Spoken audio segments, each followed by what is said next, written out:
game is to be where you are, be it honestly and as consciously as you know how. Watch the latest Ram Dass documentary film, Becoming Nobody, on Gaia.com. Of course, there was fear in losing that familiar identity. But there was always also wonder. The Gaia.com library supports you with transformational content. See it for yourself and go to Gaia.com/BeHereNow and check out the Be Here Now playlist, curated just for you. Visit Gaia.com/BeHereNow and start your free trial today.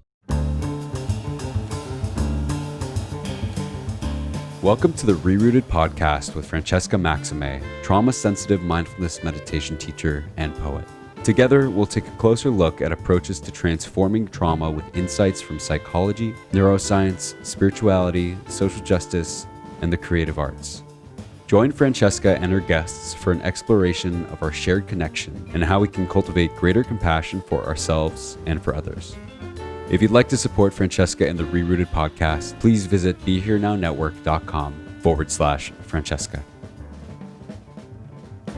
Hey everybody, I'm Francesca Maximé, and welcome to this edition of the ReRooted podcast here on Ram Dass's Be Here Now Network. Really, we're just trying to get back into the root causes of things, trying to really understand what's going on underneath the surface and all the ways in which stuff that we can't necessarily see with the naked eye is still at play, and trying to dig down a little bit deeper and invite ourselves into getting curious about all of that and what does that mean for us. As you know, probably, if you've been listening for a while, I'm Haitian, Dominican, Italian, and American.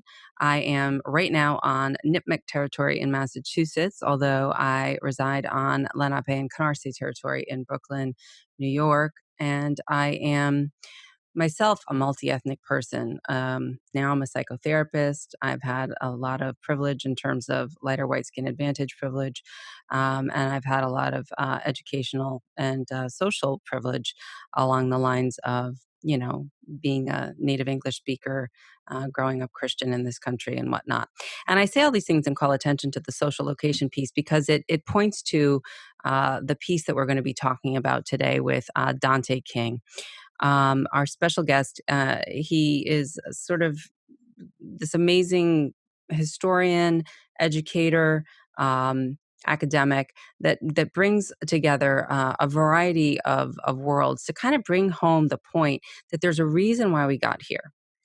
We're in the middle of the summer of 2020, the summer of protests, the culmination of centuries of systems of oppression and white body supremacy.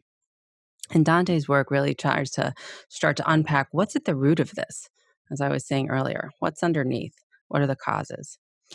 So Dante is a native of San Francisco. He is a workforce learning and organizational development professional, specializing in the implementation of equity, diversity, inclusion, social justice, and implicit unconscious bias educational training, with more than 15 years of experience.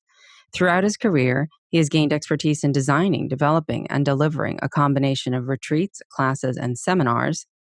The primary focus of his life has been working to promote equity, inclusion, and equality of underserved, underacknowledged, and underprivileged populations, specifically communities of color, sexual orientation, and gender minorities. And his goal is to help individuals, organizations, and institutions understand and make connections between historical and current factors and influences that perpetuate institutional, systemic, and structural oppression in mainstream society. Dante King, welcome to ReRooted. Thank you so much for joining me and our listeners here today. Thank you, Francesca. Thanks for having me on. I appreciate it. I'm here in the Bay Area. I identify as Black, gay, queer sometimes. My pronouns are they, them, really but it's ranged throughout my life. It's from he, him to she, her. So I just flow with life, and I believe in the embrace and affirmation and affirming rather of all people, and really seeing into people's humanity and celebrating it. And seeing beyond all of the structures and the ways in which we've been taught to believe and think and process and all of the tools that have been implemented within our societal infrastructure to make difference. So again, thank you for having me. I'm here in San Francisco, in the San Francisco Bay Area, on what was originally the land of the Ohlone people. Um, and I think it's so important to recognize and name that in every on every occasion. So yeah, thank you for having me. Yeah, beautiful. Thank you. And yeah, like, I just think it's important to just sort of acknowledge that, um there's a lot of, really good victories actually lately in indigenous communities over the last few weeks, although certainly not enough, but, progress, strides. And my pronouns, by the way, are she, her. But okay. We met maybe a month ago. You didn't really meet me. I met you because I was watching a Dr. Kenneth Hardy's Quarantine Conversations from the Eichenberg Institute day long series of talks, and you were the final one. Um, it was a really rich, rich, rich day about institutional, structural, and historical ways in which structural oppression has been perpetuated over time, how it was planned, the seeds that were planted long ago. We see, God forbid I say, the fruits of today. We see what has come of that. And I guess what we were talking about off camera before we started was the granularity with which you pointed to the myriad of ways in which colonizers and slave owners and all the systems conspired, if you will, to kind of make sure that at every turn, as I said, it was sort of like you're stuck in a labyrinth. It's like, I thought of that. I thought of that. I thought of that. I thought of that. You can't go here or do that or get liberation here or there because I thought of that too. And like it's like being stuck in there. And so the interesting piece is that the day long was called Quarantined Conversations. We're in this actual quarantine. And yet at the same time, that's what I feel like was just, people have called it a lifetime of quarantine. The Black doula, Sabia Wade, just did a class that I took called A Lifetime in Quarantine, meaning what is it like to have no exit? Sort of that Camus, existential piece. And so I just want to invite you to start with what brought you into feeling like this was the way in which I would most be able to perhaps teach folks, help folks come into realization around these systems by going through this really granular way of telling the history, the horrible history. Well, thank you for um, laying that foundation. I think you hit on the very unique way in which I attempt to bring people to a point of understanding the uniqueness around anti-Blackness and anti-Black racism and how white people created, beginning with really the English who began to memorialize these things and into laws, but how they legally constructed identities using the law as a tool to be able to do that. And they didn't necessarily arrange things into one law particularly, but what they did was they began to define experiences in terms of property rights, ownership, ownership of land, ownership of people. They begin to take away rights and deconstruct the humanity of Black and Brown people, of Black people in particular, in a way that was much different. And it happened for, um, you know, certain Native tribes as well, who either um, disagreed and or quote unquote rebelled against the systems of oppression which were being instituted. But for those who were in amity with the government, as they would name pretty consistently, they would be protected, if you will, or given those certain rights as well. And then there's a point where it's actually named and prescribed in the law that color is prima facie evidence. Those are the specific words that are used. So it's pointing to something very specific that color defines one's conditions. And there are semblances of that early on. So um, I, I think the one ultimate reason that led me to designed the work that I do in the particular way that I do it was as I attempted to teach about structural racism and institutional racism and cultural racism and how that impacts interpersonal, personal racism. It was hard for people to make connections, and I would get pushback many a time for people who would say, well, yeah, some bad things happened. And yeah, Black people were oppressed and we did these things, but we also did these things to, um, we also did some bad things to the Chinese community. We did some horrible things to Japanese people. You see, we had the Jewish Holocaust. And those are such valid, viable points, right? And they have tremendous meaning. And um, what I begin to learn, which began to fuel my work and how I do it, was that during early colonialism, what we literally have in starting in the early 17th century, leading into the end of the 18th century, when we go to war and declare independence, what you literally have is the shaping and the creating of white identity and Black identity, which would forever um, which basically memorialized how these two identities would sit in position to each other, but also in relationship to every such other group that white people would then socially prioritize in between those groups. And it helped me to understand why how everything from capitalism is a tool of racism, how the ability to shape, enforce, reinforce laws or revoke them, the power to do that is a power of oppression, particularly used to devise racism and sexism in very explicit ways. But how both of those variables impact every such other institution. So Right. lawmaking, capitalism, it impacts everything, and how even things that we don't look at as bias, but these are just kind of standard cultural um, institutions such as education or employment, how those are tools of racism and and other types of oppression, or have been leveraged in that manner. In terms of exclusion, inclusion.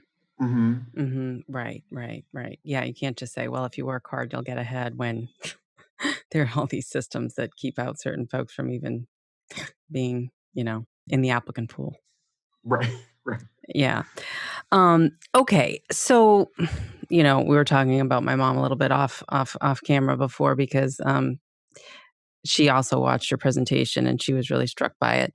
And I'm starting with her main critique, which is that I don't ask people for enough of examples. So for my mother, I'm going to ask you for some examples that you provided in the um, in the presentation, or just ones that you know of in general, that are these granular pieces that I learned, for example, of the way in which the children of people who were enslaved did not become they weren't ever allowed to be the children of the mothers that were birthing them, and the way in which that systematized every place along the way, legally, and the whole thing, like you just said, about humans as property, and then the ways in which that was enforced when it comes to certain, slave patrols and night patrols, and who got those jobs and why and how, and all these ridiculous things that are very real and very deadly. Hmm. Okay. Um, So, well, what I'll do then is I will go back. Just bear with me.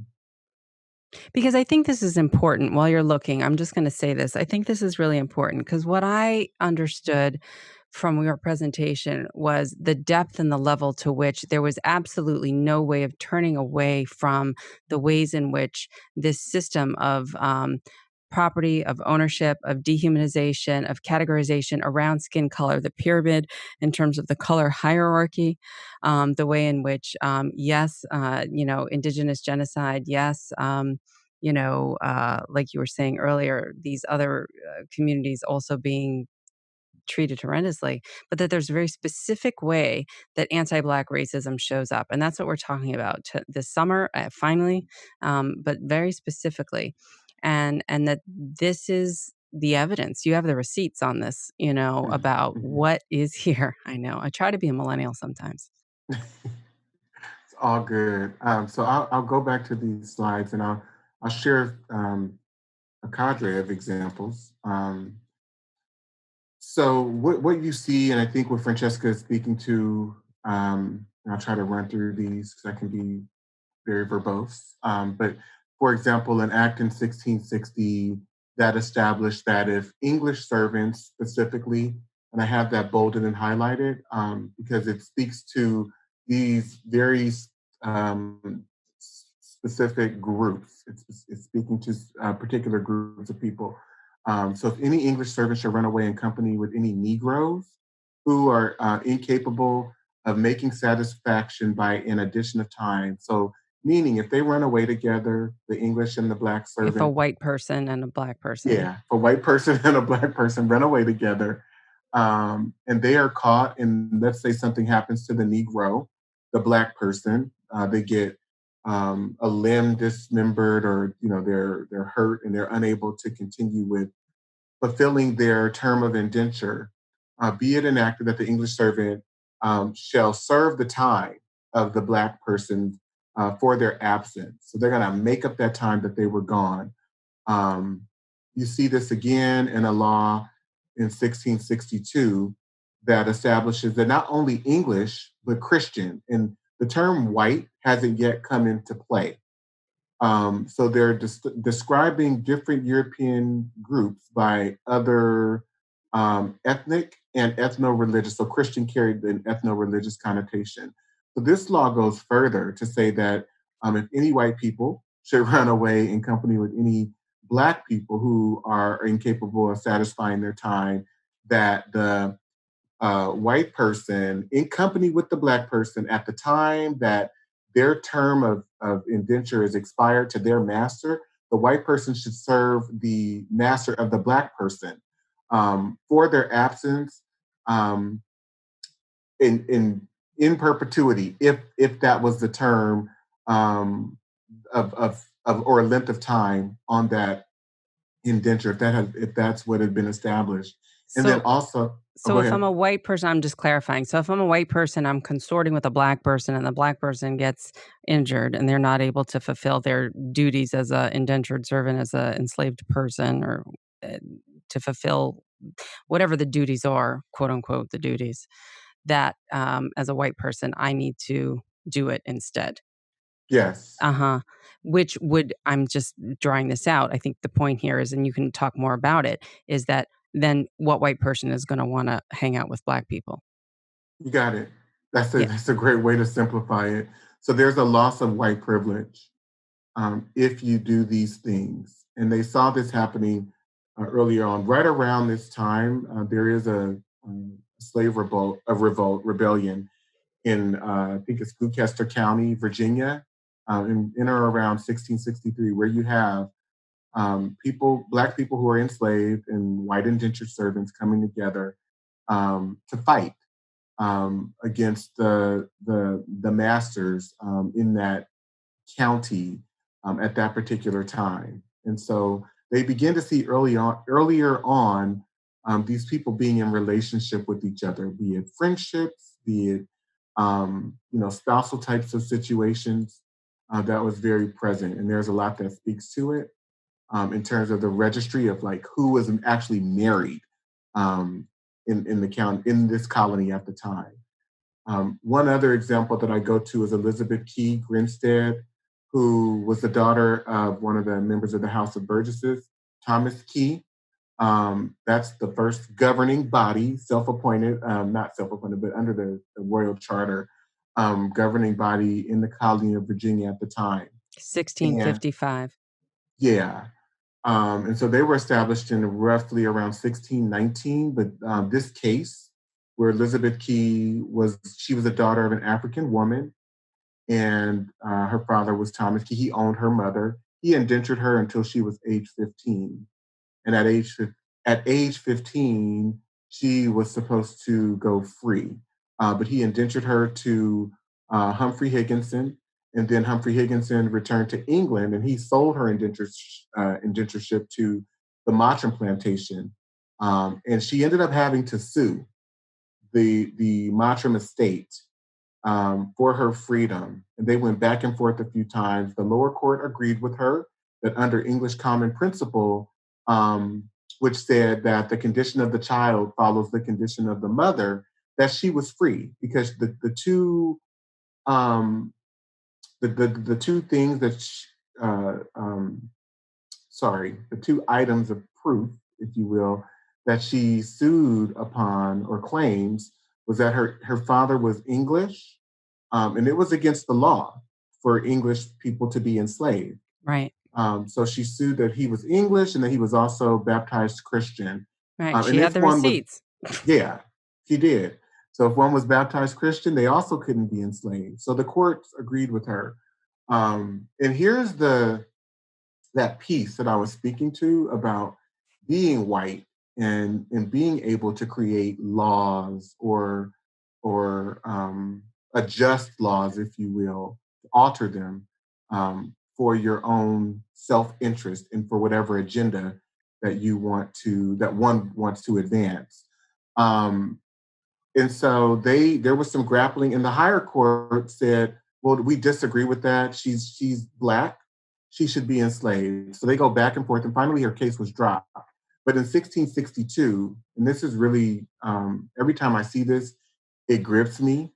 But they wrote in this law, whereas some doubts have arisen whether children got by any Englishman upon a Negro woman, and it's very specific, should be slave or free, be it therefore enacted and declared by this present Grand Assembly that all children born in this country shall be held bond or free only according to the condition of the mother, and that if any Christian, any non-English, but also European person shall commit fornication with a Negro man or woman, he or she so offending shall pay double the fines imposed by the former act.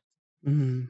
So this is really burdensome from the standpoint of racial slavery and what it means to be Black and female and what it means to be female and Black during this time. And so some of the questions that I ask, and these are maybe even more because I continue to add to this, but I say, we're taught to dismiss this history as though these were the norms of the time, that white people did not recognize the humanity of Black people, and to be casually dismissive and passive about it, right? And I argue in my work that white people very much recognize the humanity of Black women and Black men, these people that they deem pernicious and or spurious at certain times. But they also saw the need to deconstruct their humanity. And so they used the law as a tool to be able to do that. So I invite people to think about, what's developing in regards from this one particular law in the regard of white men's regard for Black and Indigenous women, because as we know, there were some Indigenous women who were enslaved also. What does this set up for them? How does the inability to consider their pain, the harm that they're doing, and their residual effects, their unwell-being during this time, how does that become a cultural fixture amongst white men and white women during this period? What becomes normal for white males and white male children? And then what dynamics evolve between white women and girls and Black and Native women and girls as a result of this? Yeah, let me just pause there for a moment, Dante, because I really want to underscore what you just were saying, just like right even before, right? Which is, I think the first point you made, which I already said, is that if a white person hangs out with a Black person and they're both trying to collude over being economically oppressed and exploited, that they are going to be punished if they're white further than what they already have just for trying to come together around this economic oppression and sort of fight back, right? That's Mm-hmm. point one. Point two is that in the case of what they've sort of constructed as, they weren't yet so savvy. They were using words like Christian and European and things like that, but it really is code for white, right? And so until that time, they had this case where because this woman who was, indentured but then freed and all of that, they were trying to basically keep her enslaved, right? And that she was arguing, well, your law says that because I have this English dad and I'm Christian, I've been baptized and all these things, then I'm good. I'm good to go, right? And they're just like, well, not so much, because we're going to come back at you with a better, bigger, stronger law that makes it super clear that basically Negro women are the lineage through which your ability to be free or not is determined. Is that right? Absolutely. And that consequently, the present day, sort of consequences of that have a whole host of things that have come up around, Black motherhood, children, the way Black women are seen, we're the whole kit and caboodle of it, and that what you're saying too is that they were very conscious, the people who are creating these laws, of Black humanity, of Indigenous humanity, and were so clear about the fact that Blacks and whites did love each other. I mean, there was a lot of rape, obviously, also, but that's not what I'm Right. talking about. I'm talking about the part of people who were coming together in love or in friendship, right? Mm-hmm. And that was dismantled through the color line, and that was made explicitly clear through all of these systematized laws time and time again. So when the natural inclination for connection might arise, which if we say, our loving basic goodness nature is connection or compassion or something like that, they put the kibosh on that because they made it really rough for you if you even tried to reach out and extend a hand. And in your own Absolutely. interest of self-preservation, you may not want to do that. Mm-hmm. If you had privilege, if you had racial privilege, Mm-hmm. even if you were indentured or even if you were, Yeah. Okay. That's exactly what it was. I mean, that's a great framing of it, and to modernize it and to simplify it in today's terms, and that there's a severing of solidarity that takes place, even Mhm. for people who may have the desire to want to dismantle systems and practices of oppression. It's like it's gonna come at a loss, right? Right. Um, Yeah, so there's keep an going. I just wanted to, like, kinda tie it in, bring it, bring it a little home a little bit. Yeah. Another example looking at, and that was Virginia. This one is in Maryland, where this one says, be it enacted by the right honorable, and this is 1664, an act concerning Negroes and other slaves. And I want to point that out because I'm going to drill a point home just in this first component of it. It says, be it enacted by the right honorable and Lord Proprietary by the advice and consent of the upper and lower house of this present General Assembly, that all Negroes or other slaves already within the province and all Negroes and other slaves to be hereafter imported into the province shall serve Durante Vita, hard labor for life. I think what's very significant about this, well, you can tell me, is there any piece of that stands out to you in terms of the emphasis on Black or Blackness? Well, an act concerning Negroes and other slaves, hard labor for life, just anybody who comes in is a slave. Yes, yes. Um, to a degree, and I want to clarify this. So I've given a few examples. If you are, let's say, of Austrian descent, and you are enslaved in some other place, and you come here, you're to be enslaved for life. That's what this is saying.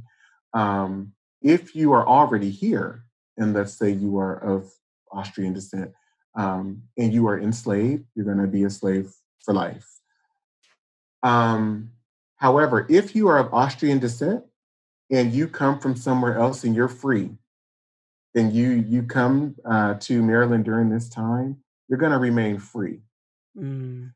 But if you are Negro and you're free and you come from somewhere else, be it the continent of Africa or Haiti or Jamaica, and you come here during this time, you are going to be enslaved for life.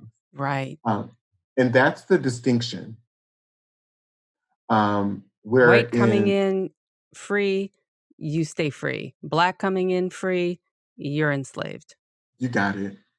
And so this is Virginia. And so then you go to the impact on white women. And I think there are different motivations for this. Part of it being that the ratio of white women to white men was very low. Sometimes 8-to-1, sometimes 9-to-1, but it was always very vast. So You mean there was a disparity? Like for the colonists, there was mostly white men, not so many white women. Yes. So it was vastly disparate. So yeah, thank you. And so you have this, the second part of this law, an additional component of this law that says, and all children born of any Negro, male, or other slave shall be slaves as their fathers were for the term of their lives. So there was a law that dealt with, heritage or lineage through the female body. Now they're dealing with the male body in this particular one.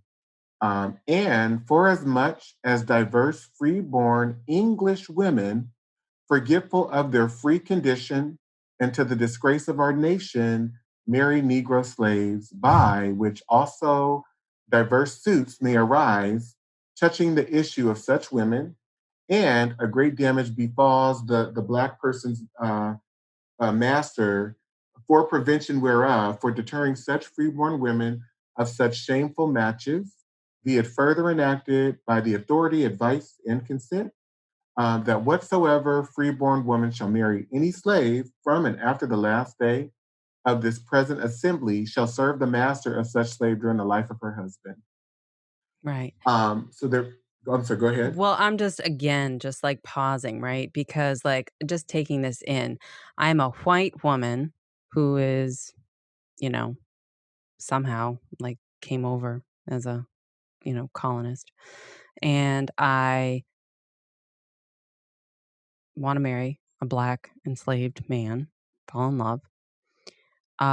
What this says is that I am going to be, you just popped the slide out, but what I'm understanding is that I end up having to serve the master of the person I married. So I become enslaved. So again, I become in service to the master, meaning that why would I want to give up my freedom and my white privilege just for love and to marry a Black man?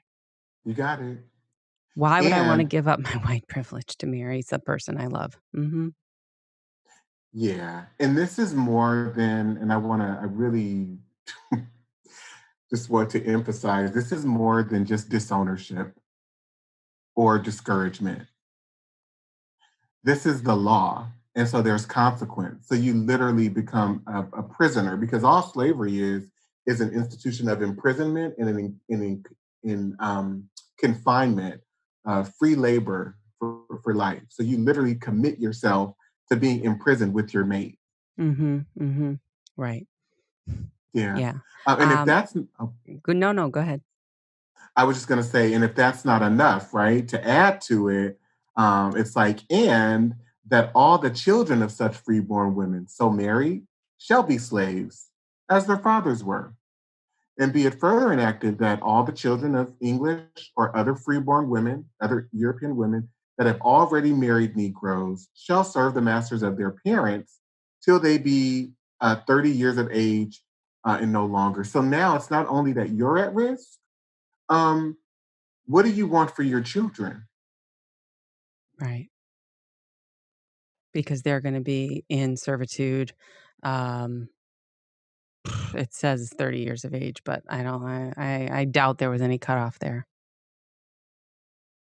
And what we know also from records is like, the average lifespan may have been 40, 45. Right. right? Yeah, I mean, I guess, you know, again, just trying to update, like, what does this mean? Like, what about what you're saying is relevant to today, right? And Yeah, like that's the connection I'm here to try to help make, because you did all yeah. the research and I'm trying to say, like, so what does this mean to us now? I look at interracial marriages, I look at interracial relationships, I look at, you know, the ways in which, you know, like I was saying earlier, Black women's bodies and Black men's bodies have been objectified and exploited in a variety of other ways. This idea of ownership, right? And this Hmm. idea of, as you say, incarceration, like imprisonment, like not having agency, and all the ways in which these are all systematized and legalized in the system going back 500 years. Hmm. I think one of the things that's hard for many white people to get, if they spend 2 to 3 days with me, they walk away changed people. But earlier on, you know, as we are going through the workshop that I do, people are grappling and they're like, well, what does this mean? And I think, and I'm going to just lay it out very clear, have it in a slide here. I think one of Mhm. the things that's really hard for white people to get is that they are responsible for every such outcome in our society today that they see, that where Black people are concerned. That the law and the legal system in our cultural context, in the US cultural context, um, is a tool, has been a tool for white men to create and shape culture according to their collective racial and gender self-interest. That's controlling what white women do as well and how they are used in all of this. Right. Advance any and all agendas that protect their self-interest, which includes establishing a buffer and coalition of labor and class white men as gatekeepers, and other gatekeepers, which include, as I mentioned, white women, people minoritized as Black, Indigenous, people of color, to protect the cultural institutional outcomes, and their own self-interest. If they've also used this process to establish and define rights and privileges for themselves, how they would participate, as well as defining others out, while consistently um, deconstructing the humanity of African people and African Americans and reinforcing that deconstruction through through adding and perpetuating additional laws and policies that further reinforce the oppression, Right. through economic, educational, employment policy, and all other rights and privileges and disprivileges. Right. And I think that that's why when people talk about the cis heteropatriarchy, they're talking about this imperialist culture of what are all the ways in which essentially white men have crafted a system that benefits them. And in that system, it's a lot about money. And you know, and money as the currency of a social capital. You know, money is the currency, and then having the whiteness be the social capital. Um, Absolutely. and that it's necessarily an exclusive club, but that there's systems in place to keep it going in this particular way. Um, do you have more It slides? is. Sorry. Yeah. Hmm. No, it's okay. I was just gonna share how I think one of the things that is um, very disturbing to me, is that in all of this, and one of the things that I explore is the dynamic of, as all of these things are going on, it also reinforces a disconnection from Black people's humanity, and the continuous justification that is asserted or put forth to rationalize the mistreatment. And it's done using science, it's done using religion, and it's done using just this kind of very casual and or apathetic and sometimes like very harsh opinion and conception of who Black people are. And so you have this law, and Dr. Joy DeGruy, she talks about this in her book as Hmm. well, but the Casual Killing Act of 1669, where it says, whereas the only law in force for the punishment of refractory servants resisting their master, mistress, or overseer cannot be inflicted upon Negroes, So that law is specific to European people. It cannot be inflicted upon Black people, nor the stubbornness of many of them be suppressed by other than violent means, be it enacted and declared by the Grand Assembly if any slave resists his master or other by his master's order correcting him, and by the extremity of the correction should happen to die, that his death should not be accounted felony, but the master or that other person appointed by the master to punish him be acquitted from any accountability, since it cannot be presumed that premeditated malice, which alone makes murder a felony, should induce any man to destroy his own estate. And what I say here is that you memorialize this practice in culture where it makes killing Black bodies legal, normal, cultural, and moral in white culture and in the white mind. It's a normal happening. So it's not just a cognitive dissonance, but it is psychopathic.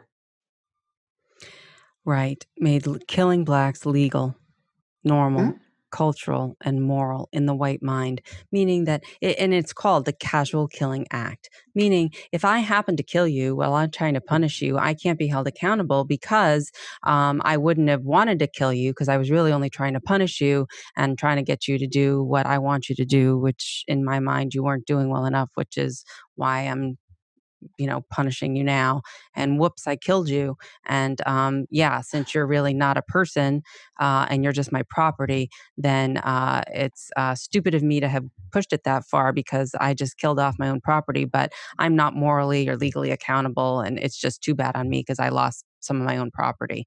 And it's not even like a human life. It's not even like a person. Right. And so how is that functioning? How has that functioned? And I go through another, a series of laws that actually reinforce this because it's over and over again.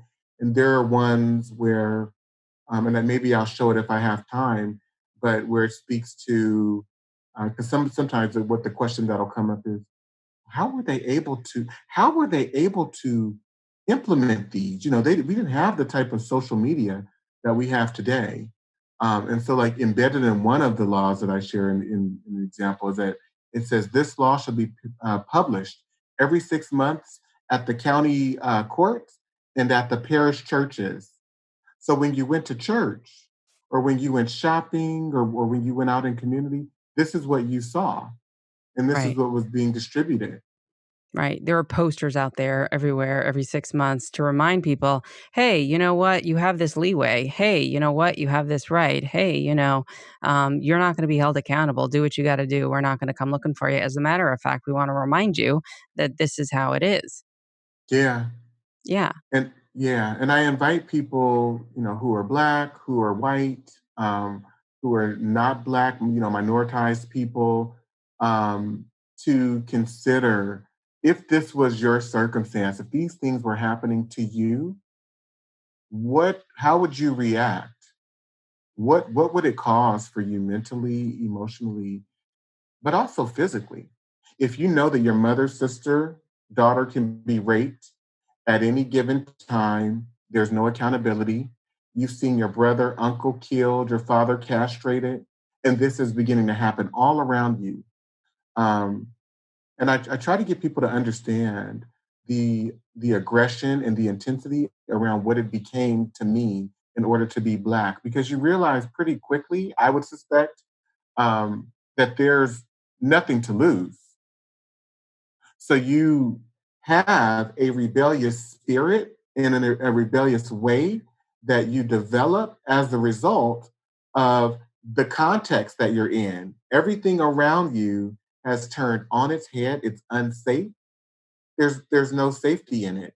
And this is specifically happening in the dynamic of white people are getting away with this. Right. So then who from that white world would you trust? Yeah, nobody, because legally there's no reason to. I mean, there's no reason to. And it reminds me as we're talking, sort of that image of Derek Chauvin with the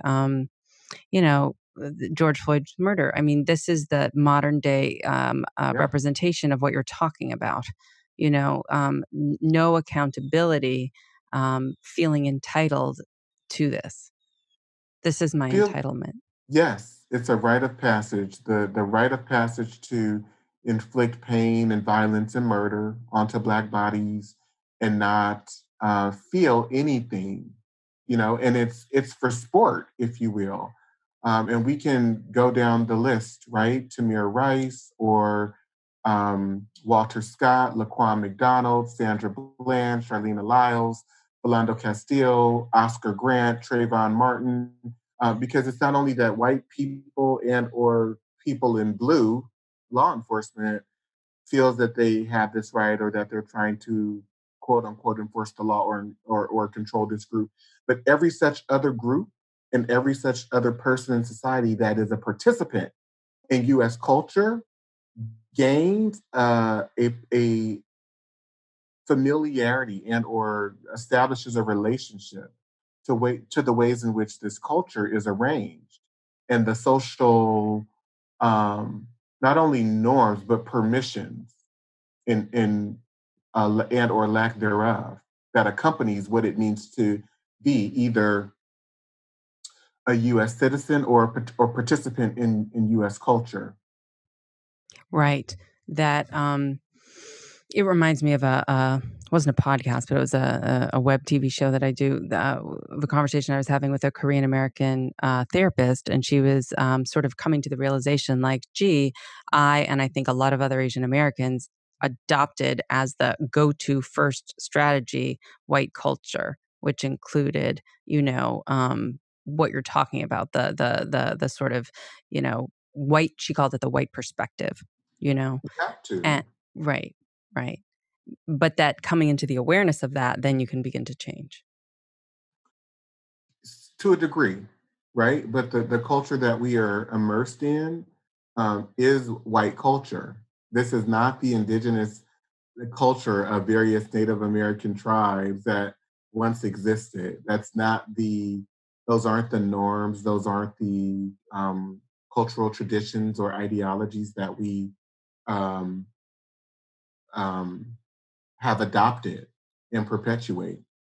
It is entirely a white culture. And if we look at, because I go through hundreds of examples in my work, but particularly in the Constitution, Yeah. one of the first laws that they drafted spoke to you could only become a US citizen if you were white and you had to be here for 2 years. Um, but that you could only naturalize. And that law remained in effect from 1790 into the mid 20th century, into the 1950s. Okay.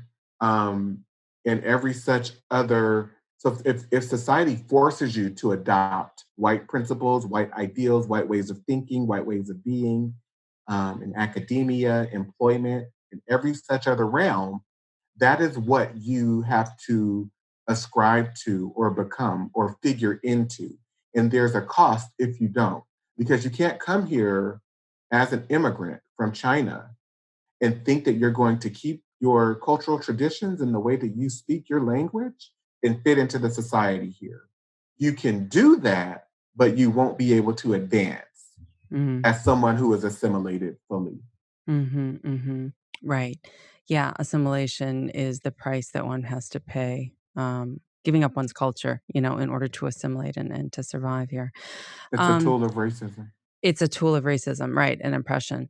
Um, So I guess, we have about 15 minutes left, and I want to see, is there more slides, or is it maybe time to pivot the conversation a little bit to this idea of, I mean, you have so many examples. Maybe I'll ask you this. When you're doing your workshops, you're doing them with whom, and for how long? What goes on there? You say they're multi-day workshops and that people are transformed, and I believe it. So tell me a little bit about those, because people may want to hire you for their organizations. Thank you for that. And for opening up the space to talk about it. So there's a lot that happens, and we build pretty slowly in the beginning to get people to explore what they've learned, what has they learned in terms of racism and how it works, and how they define it and how it functions. Um, I try to create a space where there's a lot of interaction. There's, one-on-one interaction where people are talking to each other. There's a lot of groups set up. And, as we're exploring the information, um, one of the strategies that I use is assigning different groups, different identities. So they are to embody the experiences of the groups that they're assigned. And as we go through certain periods of time using this type of legal setup, um, they're reacting to how they would be impacted. And so they're all then invited to come back together and talk about what they spoke about, what they uh, started to scribe or jot down in amongst their respective groups, and evaluate uh, how different the experiences are within the same cultural context. But to understand that different people are having different experiences, and then not only that, um, they they circulate. I'm sorry, they actually trade off or have an opportunity over the period that we're together to experience being a part of each group.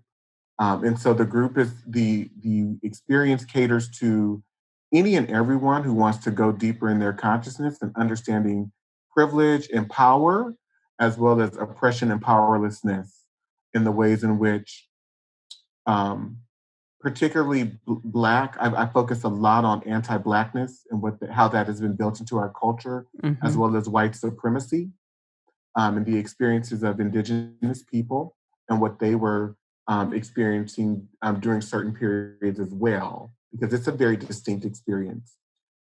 And it's done over the course of days. So some organizations allow me to come in and have 4 or 5 days. Others say, can we do something on more of a 2-day scale? I'm hired to do, as you know, just kind of out maybe some very truncated uh, webinars, which I've done to introduce sort of what I'm talking about and kind of the scope and body of it all. But yeah, and It's very I experiential what you yeah, offer over the period of time. And from a yeah, mindfulness sorry. perspective and from a somatic experiencing and a nervous system regulation and a trauma and a felt sense perspective, all these modalities that I'm trained in and that I've experienced and I found to be particularly powerful. And I think for a lot of the listeners and viewers are familiar with these kinds of modalities. It is that experiential piece that you cannot unsee because you didn't see it. You felt Yes, it, you embodied it. yes, And once you yes, have that knowing, which is in mindfulness language, really sort of, the Dharma, that is sort of the right. way, that is sort of the realization, the clicking in of, oh, so it's like this. Hmm. Things drop down at a different level. And I think all of this frenzy of left brain logical, here's the facts, here's the dates, here's the thing, here's this happened then, it's not happening now, the laws are different, yada, yada, yada. That chatter kind of goes away because you are experiencing oppression in your Yes, workshop. You are aware of your experience of oppression. You are aware in your workshop of your experience of privilege and how that changes as you change the roles and you give people these different identities and you have them interact differently. That relationship of awareness to the experience, I think, changes how people are able to then show up going forward. yes, absolutely. And I And think if that's why what you offer is very different. I appreciate you for using the language that you used. I wish I could capture that. Maybe I could have you write that up for you, because that's exactly what it is. and I'm going through one right now where people are saying, I feel so depressed and I feel so heavy. My heart is heavy. My mind is heavy. I feel like I've been molested. And Yeah. I've been inviting people to sit with those feelings, And it's coming from white people. Yeah. And not to try and go to what is it that we can do? Because the reality is that we've not been able to do much of anything. Right. And there's nothing you can do when you are oppressed. Because your agency is taken away, because Yes. the external barriers are there, right? And I mean, you cannot, like I said in the very beginning, no exit. You know what I mean? Based on what you do with this work, you're showing these are all the ways, all the granular ways where I am locked in.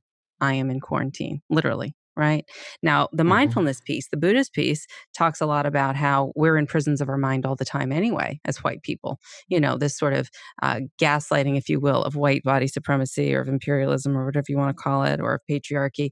You know, we walk around like we think we know what's going on, and we didn't realize we drank the Kool-Aid, and whoops, here we are. And well, I'm enjoying privilege, so why would I even want to question it? Okay, but the whole mindfulness piece is, even if it is a system of oppression that you're in, look at it, see it clearly, know what it is, and know what your relationship is to it and in it, which is why I start with this social location piece, which is, where am I in this? Mhm. Given that this is the system that we're in right now, where am I in this? And then what am I going to choose to do? Am I going to choose to Absolutely. just, be blind and ignorant with my privilege, or am I going to choose to do something else? But going through that process of what you've talked about, which is that grief, that remorse, that feeling of molestation and discombobulation, that's healthy Mm. and necessary Mhm. Mhm. for people, I think, to have long-term transformation, realization. I would so agree with you. I absolutely do, because I've been witness to, some people within organizations who have power and influence who grapple with this, and then they say, "Oh my God, this has just been awful, and I need to use my power.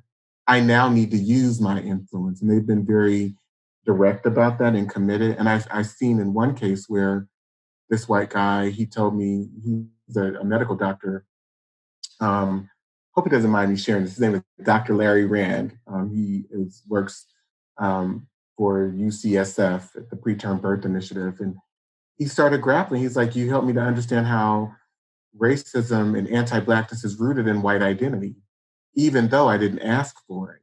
No Mm, one asked for this, but it's there.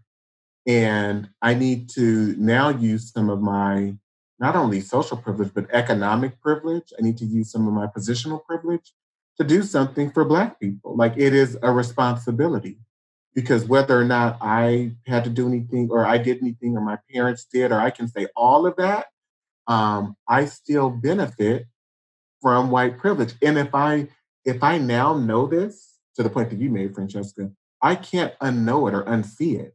And if I don't do anything, that means I'm comfortable with everything that it's taken to build up white privilege and white identity. He says, and I can't live with that. So I mm. think it's absolutely necessary. I love that piece of, I can't live with that, because it's what Dr. Janet Helms, someone I interviewed recently for the podcast also, the stages of racial identity development, clinical psychologist. Anyway, we was talking about refinding the moral center, sort of being spiritually bereft, you know, and reclaiming and refinding the moral center, that whiteness as a construct, as is a stealing of the soul, Hmm. kind of a Hmm. Faustian deal. Yeah, I'm familiar with Janet Hale. Okay, that's great. Yeah. So 5 minutes left. What would you paint a picture for if somebody, said, your unicorn, your pony for Christmas, your gift? Like, what would be wish? What would is it That a multiracial society? Is it, reparations? Is it sorry, go ahead, you tell me. it's not a multiracial society without there being some very distinct things that change. And I think the mindsets of white people need to change in terms of how they see themselves in relationship to others. There needs to be some deep exploration about, what's set up white privilege and or anti-blackness. And there needs to be implementation of tangible changes. Like we've seen movements over the last 70 to 80, 90, 100 years of people attempting to rally for equality. And that doesn't work because if people don't see you as equal to them in a system of self-interest, that can never be achieved. So the systems have to be dismantled and rearranged in order to provide people with the opportunity to see each other and recognize each other's humanity. But as long as there's something to lose, and I mean there's something tangible to lose in terms of self-identity and also rights to um, property, rights to these institutions and everything that all the benefits that they produce, um, people will never be able to relate to each other's humanity. So either that happens or Black people need to be separated into our own societies where we can thrive, be given the same types of arrangements that white people have been given. And I'll quote from Dr. Martin Luther King, who, when integration was happening, he says, "I'm for integration in public spaces, absolutely. But when, as it pertains to education, absolutely not." He says, white people have a very low opinion of Black people. So why would we put them in classrooms to be in charge of teaching our children? It's absurd. So there's a way in which we either need to learn to function together or that we be separate and apart, and the humanity of Black people and dignity be restored in a way that it's never been. So yeah. Yeah, beautiful. And I love that, just to sort of maybe close on that, because I think a lot of folks who are in these mindfulness spaces, when we're not in a pandemic and we're going to retreat centers and there's a BIPOC, mindfulness meditation group, or there's a separate, Black writers retreat, or there's a separate, people are like, why does that have to be a separate group? Why can't you just sit with us? And what you're saying is because when you don't see us, we can't be here and be our authentic full self in the way that you can just, automatically feel okay with taking up that space. It's not that way for us when we're with you. And the other side to that is even in that example, you all can go off and decide you want to be alone and no one's going to bother you because there's not that same sense of entitlement or wanting to bombard your space. And you can do that to others without any examination or thought about it, any second thought. Right. Another example of privilege. We're going to have to close it here. I could talk to you forever, and maybe we'll do another one. But I want everyone to just know about Dante King, DanteKing.com. Dante King, leader, speaker, innovator, doing the work, and with all the evidence, sad, horrendous evidence, but also all the embodied transformational experiences, which are so healing. And I appreciate you coming on here and sharing everything you did. Is there anything else you'd like to share with our listeners before we close out? No, I appreciate you for doing the work that you do in the realm that you do it. Yeah, and I can be reached if anyone wants to reach out at DanteKing.com. And you can go to my website at www.danteking.com. But yeah, I am open to trying to make as much change as possible. So thank you. Thank you. All right, everybody. Thanks for watching ReRooted, listening to ReRooted. And you can also find a lot of anti-racism Resources on my website, maximeclarity.com/resources. That's MAXIME clarity, CLARITY.com/resources. Take good care, and we will see you soon.